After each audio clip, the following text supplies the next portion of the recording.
নমস্কার। আজকে মা দুর্গার মানে আমার রানীমার সাজ আপনাকে করে দেখাবো। প্রথমে আমি বলতে চাইছিলাম যে আমার যে রানীমা আছে উনি, আমি থাকি গাজিয়াবাদে, দিল্লি এনসিআর। তো ওনাকে নিয়ে আসা হয়েছিল গত বছর। এবছরে পুজো হয়েছে, দুর্গা পুজো করতে পেরেছে এবারে। তো আমার খুব ইচ্ছা ছিল ভালো করে সুন্দর করে পুজো করা। তো ইনি এসেছিলেন লাস্ট ইয়ার অর্ডার দেওয়া হয়েছিল। আর এইবারে আমি জানুয়ারিতে গিয়ে নিয়ে আসতে পেরেছি।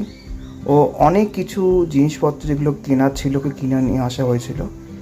আজকে যে আপনি দেবী দর্শন করছেন, আজকে এনাকে পরানো হচ্ছে লাল কালারের বেনারসি। খুব সুন্দর, কলকাতা থেকে অর্ডার করা হয়েছে আর এটা কুরিয়ার মারফতে এসছে। খুব সুন্দর ডিজাইনে, এত সুন্দর কালারটা, মানে মাকে পরিয়ে এত সুন্দর লাগছিলেন ওনাকে। তো ওনার পুরো সাজ আমি নিজে হাতেই করি। আর কিছু কিছু জিনিসপত্র যেগুলো কিনে নিয়ে আসতে পেরেছি আমি, বা কলকাতা থেকে সিলভারে আমি বানিয়েছিলাম, তো ওগুলো কিছু কিছু চেঞ্জ করে পরাই আমি। তো আজকে আমি নতুন বেনারসি পরালাম। আজকে হচ্ছে খুব ভালো একটা পূর্ণিমা, যেটা কার্তিক পূর্ণিমা নামে পরিচিত। তো প্রথমে আমি বেনারসি পরানোর পরে একটা সুন্দর একটা বেল্ট, এটা অ্যাকচুয়ালি গলার হার, বাট আমি এটাকে দুরকমভাবে ইউজ করি।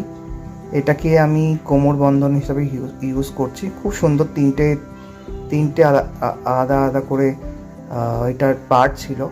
তো খুব সুন্দর লাগছিল। আমি ভাবছিলাম, ট্রাই করছিলাম যে নতুন কিছু একটা পরানো মাকে। তো এটা আমি যখন কোমরে পরালাম, খুব সুন্দর একটা ডিজাইন আসছিল, তিনটে থাকে। তো এই নিচের থাকটা আরও সুন্দর দেখতে অ্যাকচুয়ালি। তারপরে গলার একটা সুন্দর একটা চিকের মতন লম্বা একটা হার, খুব সুন্দর নেকলেসটা, এত সুন্দর লাগছিল। এটাও কিন্তু ইমিটেশনের। আমি পরের বছর যখন যাব কলকাতাতে, তখন কিছু অর্ডার দেওয়ার ইচ্ছা আছে আমার, এরকম কিছু জিনিসপত্র যেগুলো সুন্দর করে পরানো যায়।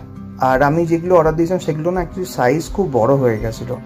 আপনি আমার কিছু ব্লগে দেখেওছেন যে মাকে যখন পরিয়েছি এত বড় হয়ে গেছে মুকুটটা। তো ওগুলো একটু পরানো একটু প্রবলেম আছে, কখনো কখনো পরাই, কখনো কখনো চেঞ্জ করে পরাই। তো আজকে আমি যা যা ছিল ইমিটেশনের, ওগুলো নকলি যেটা হচ্ছে, তো ওগুলোই পরাচ্ছি এখন। আর প্রথমে গলার হারটা পরানোর পরে চুলটাকে আমি পরিয়ে দিলাম।